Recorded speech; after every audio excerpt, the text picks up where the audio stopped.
مولاي صل وسلم دائما أبدا على حبيبك خير الخلق كلهم. Assalamualaikum warahmatullahi wabarakatuh. Bismillahirrahmanirrahim. Innalhamdalillah, salatan wassalaman ala rasulillah, amma ba'du. Apa kabar anak-anakku? Semoga kita semua diberi kesehatan oleh Allah dan senantiasa Allah selalu memberikan rahmat nikmat kepada kita. Dan juga jangan sampai kita berhenti dalam belajar, meskipun di masa pandemi kita tetap semangat dalam belajar. Jangan sampai pandemi ini dijadikan sebuah alasan untuk berhenti belajar.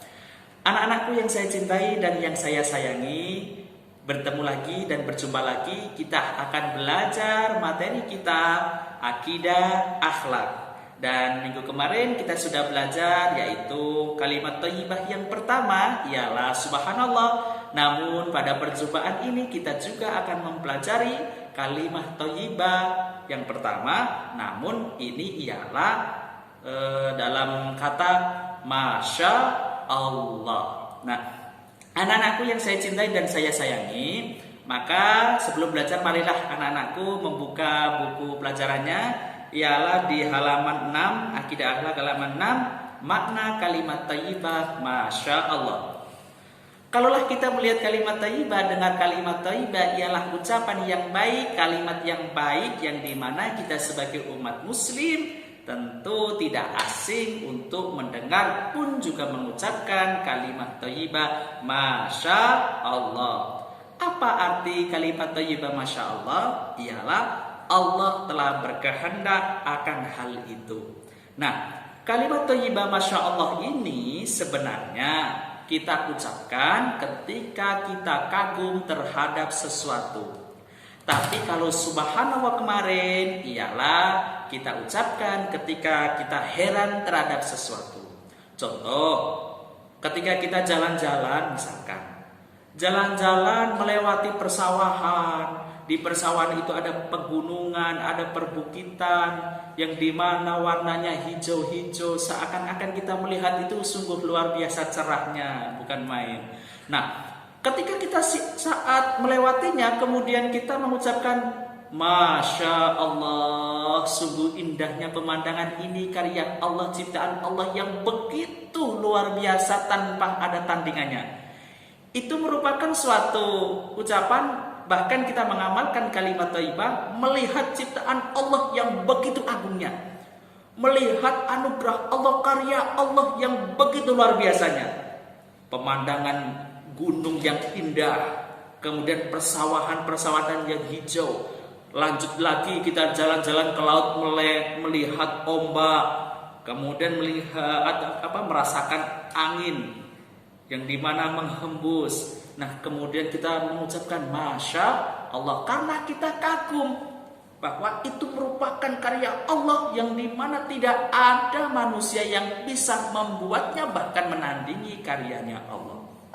Nah, waktu kapan kita melafalkan masya Allah? Tentunya kalau kita melihat buka halaman 8 itu dijelaskan bahwa waktunya ada 3. Ada saat kita melafalkan 1, mengungkapkan kekaguman atas indahnya ciptaan Allah. Itu kita mengungkapkan masya Allah, melihat kekaguman atas ciptaan Allah.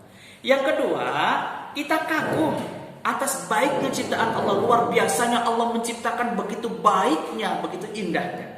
Yang ketiga, kita mengapresiasikan penghargaan atau mengingat bahwa semua yang terjadi itu ialah kehendak Allah. Nah, sekarang yang ketiga ialah hikmah melafalkan masya Allah. Tentu setiap kita membaca, setiap kita mengamalkan ajaran Islam atau yang diajaran Islam itu mengandung hikmah. Nah, sekarang masya Allah itu pun juga mempunyai hikmah. Hikmahnya yang pertama, menyempurnakan ikhtiar atau usaha kita. Jadi manusia itu wajib berusaha serta tak lupa juga berdoa kepada Allah, namun hasilnya pun akan ditentukan oleh Allah. Nah, yang kedua, hikmah yang kedua ialah bertawakal. Apa itu bertawakal? Yaitu setelah kita usaha, kemudian kita berserah diri kepada Allah, maka usaha apapun kita pasrahkan kepada Allah karena Allah yang menentukan. Yang ketiga ialah kita sabar. Sabar apabila kita ditimpa oleh musibah, ditimpa oleh cobaan, maka kita hadapi dengan sabar gitu. Yang keempat ialah tawadhu atau rendah hati. Artinya ialah semua yang terjadi ini atas kehendak Allah. Jadi kita tidak boleh sombong, tidak boleh membanggakan diri, tidak boleh mengunggulkan diri. Kita itu orang lemah, maka jangan sampai meninggikan diri kita. Yang terakhir ialah qanaah. Apa qanaah? Merasa cukup.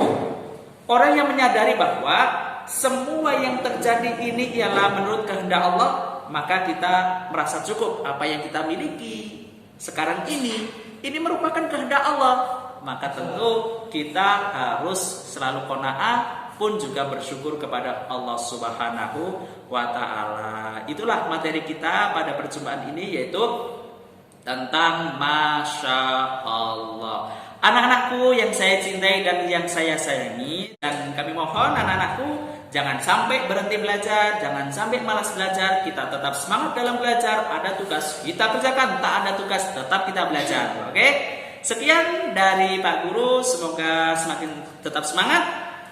Assalamualaikum warahmatullahi wabarakatuh.